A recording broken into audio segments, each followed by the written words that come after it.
ফকলু, তখন তারা বলবে যে ইয়া লাইতানা, একটা আফসোসের শব্দ বলবে, আহা ইস, নুরাদ্দু, হ্যাঁ, ওয়ালা নুকাজ্জিবু বিআয়াতি রাব্বিনা। তো এখানে দাঁড়াই তখন বলবে, আফসোস করবে যে নুরাদ্দু, আমাদেরকে ফিরিয়ে দাও দুনিয়াতে আবার পাঠিয়ে দাও। মানে কি একটা ভয়ঙ্কর। এই আয়াতের তাফসীরের সাথে আরো অনেক আয়াত আছে, নিয়ে আসা যাবে, এখন সময় নেই। তো এই বলতেছে যে আল্লাহ আমাদেরকে একটু ফিরিয়ে দেন দুনিয়াতে, এটা কিন্তু বলবে সবাই। এরপর আল্লাহ বলছে বলে নুকাজ্জিবু বিআয়াতি রাব্বিনা, দুনিয়াতে যদি পাঠিয়ে দেন তখন আমরা আর কোনোদিন, মানে আপনার যা বলছেন তাই একেবারে, আর মিথ্যা কখনো আমরা ই করবো না, বাপদাদার ধর্ম আমরা ধরবো না, আমরা আপনার যেটা বলছেন এটি মেনে নেব, আমাদের রব মানে কোন মিনের মুমিনিন, এবং আমরা দুনিয়াতে মুমিন হইয়া আবার আসবো, মুমিন হইয়া পরে আমরা আসবো। আল্লাহ বলতেছেন, আহা, এই আজকের দিনে পুলসিরাতের ওইখানে আগুনের উপর বসে তাদের এই দুনিয়ার যত কর্ম আছে, যেগুলো গোপন রাখছে, যেটা সত্য জানছে, এই সত্যটা ওই দিন প্রকাশ হয়ে যাবে। বুঝতে পারেন কথা?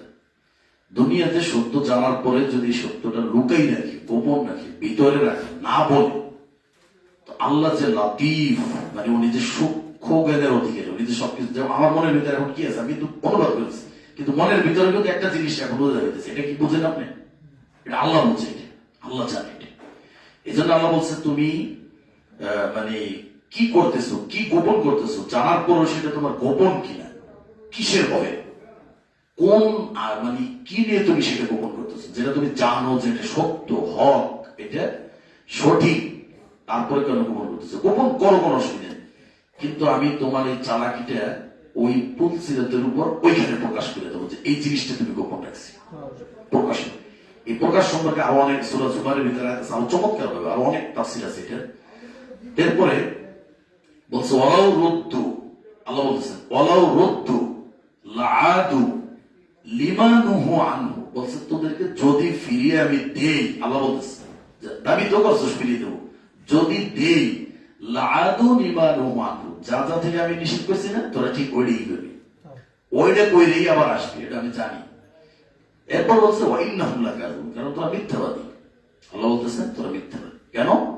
তারা বলতো যে দুনিয়ার জীবনটাই জীবন, নাস্তিকদের যেমন থিওরিটা, যে দুনিয়ার জীবনটাই জীবন, আমার ওসিন, আমাদেরকে আর উঠে হবে না। দেখেন আল্লাহ কি চমৎকার ভাবে ওদেরকে বলতেছে। এরপর যখন আল্লাহর সামনে দাঁড়াইবো, যখন ওখান থেকে যে আল্লাহর সামনে দাঁড়াইবো, আল্লাহ বলতেছেন কল আলাইসা হাযা বিল হক, এটা কি সত্যি? আজকে মানে আল্লাহর সামনে দাঁড়ানোর পরে এখন বলতেছে, এখন কি সত্যি? এটা কি বুঝোস? ঠিক আছে তো নাকি, না কোথায় দাঁড়াইছিস এবার আমার সামনে? আল্লাহ কি চমৎকার ভাবে বলতেছে, কল আলাইসা হাযা বিল হক, আরবি শব্দ এমন ভাবে নিয়ে আসছে, মানে ভাবমূর্তিটা এইভাবে, কিরে এবার তো আমার সামনে দাঁড়াইছিস, এবার ঠিক আছে তো নাকি, এবার কি বলছিস, ঠিক আছে তো? হ্যাঁ, অনুবাদ বুঝেন নাকি? মানে আমি যেভাবে বুঝি সেইভাবে আমি করি, এখন কি কিভাবে করে আমি এটা বুঝি না, কিন্তু আমি বুঝি এইভাবে, আরবি শব্দ থেকে বুঝি আমি এইভাবেই করি। আল্লাহ এইভাবে বলতে চাইছে যে মানে একটু টিটকার শুরু আর কি, যে এখন আর কোথায় যাবো, হুজরাত পারে আসছিস আমার কাছে, এখন আমার সামনে দাঁড়াইছিস, এবার ঠিক আছে, এটা সত্য তো নাকি, না এটাও মিথ্যা বলবি আর কি, এখন লোকাবি কেমন? এরপরে ওরা বলতেছে কলবালা, ঠিক আছে এবার ঠিক আছে, রব্বি না, বলছে হ্যাঁ আমাদের রবের কসম, আল্লাহর কসম করে বলছি এবার ঠিক আছে, আমরা আপনার সামনে দাঁড়াইছি, দাঁড়ানো ঠিক আছে, এবার আর মিথ্যা বলা যাবে না।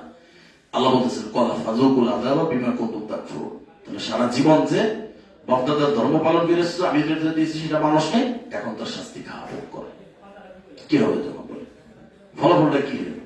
বলছিলাম যে একাধিক আয়াত রয়েছে, পুরা কোরআন রিসার্চ করলে আপনি পাগল হয়ে যাবেন।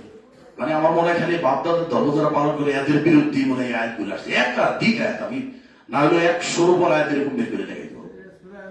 সূরা নাম, হ্যাঁ, এত সুন্দর তর্জমা আবার বুঝতেই হইবে, না বুঝলে আবার মনে করেন আপনার মতো করে করলে পরে সমস্যা, তাহলে বুঝতে পারবেন।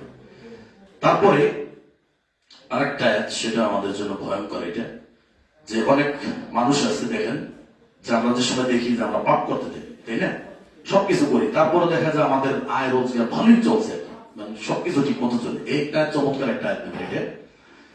তো এইখানে আল্লাহ রাব্বুল আলামিন বলছেন যে ফালাম্মা নাসু মা যুকিরু বিহি, যখন মানুষকে নসিহত করা হয়, এগুলো যখন ভুলে যায়, নসিহতটা কাজে লাগে, যেমন আমি এখন বলবো আপনার বাড়ি দিয়ে ভুলে যাবেন এটা, ফাতাহনা আলাইহিম আবওয়াবা কুল্লি শাই। দেখবেন যে দুনিয়ার যত কল্যাণের দরজা আছে আল্লাহ সব খুলে দেবে। মানে বিপরীত হয়ে গেল জিনিসটা। হওয়া উচিত ছিল যে যখন আমি ইবাদত করব বা এটি করব, তখন আমার জন্য আরো দুনিয়াটা কি হবে, কষ্ট হবে, তাই না, ই হবে। কিন্তু যখন আপনি দুনিয়া নিয়ে ব্যস্ত হয়ে যাবেন, পরকাল ভুলে যাবেন, কোরআন বলবেন, সুন্নাহ বলবেন, সব ভুলে গেছেন, দুনিয়ার ধান্দায় পড়ে গেছে, এই সময় আরো আল্লাহ আরো বেশি ই দেবে না, কষ্ট দেবে না, চাপাই দেবে না, যদি আমার ইবাদত বাদ দিয়ে তুই ই করতেছ, সেটা তো উল্টা। কিন্তু আল্লাহ করছে কি আপনাকে আরো বেশি করে দেবে। মানে আগে ছিলেন মসজিদের সভাপতি, এবার বানাইছে মেম্বার, বানাইছে মেম্বার থেকে এখন এমপি দিচ্ছে আপনাকে, পদ পদবি, মানে টাকা এবার বেশি আসবে। আল্লাহ দেখেন কিভাবে। কিন্তু হওয়া উচিত ছিল আপনাকে একেবারে মসজিদের সভাপতি থেকে বাইরে গিয়ে বেলেট হাতে দিয়ে ঘরে উঠে দেওয়া দরকার ছিল, কিন্তু এটা করেনি আল্লাহ, কারণ আপনি দিন ভুলে গেছেন।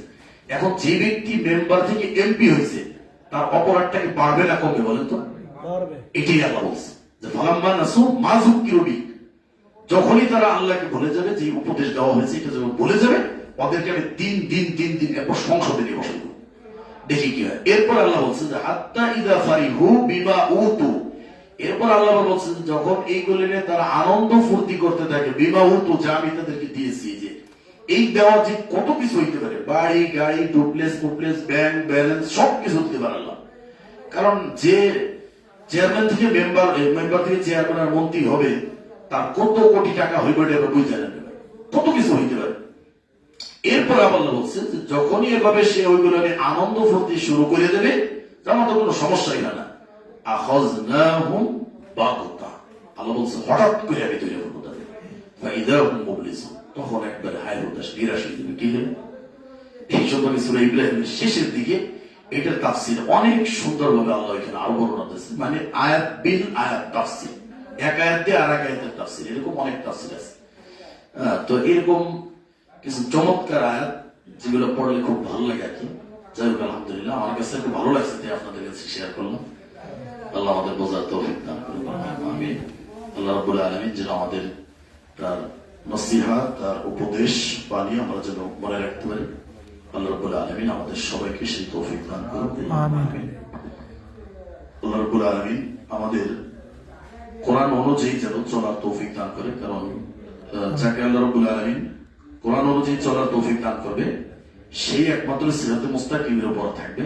এটা একটা দলিল আপনি পাবেন সূরা তাকবীর ভিতরে, আমি বলি এটা মনে রাখবেন। এটা আল্লাহ রাব্বুল আলামিন বলছেন যে সিরাতে মুস্তাকিমের উপর কারা থাকবে, দেখেন এটা বলছে যে ইন হুয়া ইল্লা যিকরুল লিল আলামিন, যে ওমা হুয়া বিকওলি শাইতানির রাজিম, কোরআনটা কোনো শয়তানের কি না, এটা কোনো বাণী না, এটা কথা না। ফাইনা তাযহাবুন, এরপর তোমরা কোন দিকে যাচ্ছ, কোরআন রেখে কোন দিকে যাও? বলছে ইন হুয়া ইল্লা যিকরুল লিল আলামিন, বিশ্ববাসীর জন্য এটা একটা উপদেশ। কাদের জন্য উপদেশ? লিমান শাআ মিনকুম আইয়াস্তাকিম, তোমাদের মধ্য থেকে যারা সিরাতে মুস্তাকিমের উপর থাকতে চায়, যারা আছে, এরাই কি, এদের জন্য উপদেশ। তো সিরাতে মুস্তাকিমের উপর আপনি আছেন, তার মানে আপনার সাথে কোরআনের সম্পর্ক থাকবে। কোরআনের সাথে নাই, আপনি সিরাতে মুস্তাকিমে কি নাই, শুধু আইসে। তো কোরআন মানে কি? শুধু কোরআন, আল্লাহু নাযালা আহসানাল হাদিস, স্পষ্ট কোরআন এবং সুন্নাহ। আমরা যতদিন বেঁচে আছি ইনশাআল্লাহ এই দুটোর উপর ইস্তেকামত থেকে যেন আমরা আল্লাহর সামনে সাক্ষাৎ করতে পারি। আল্লাহ তৌফিক দান করুন।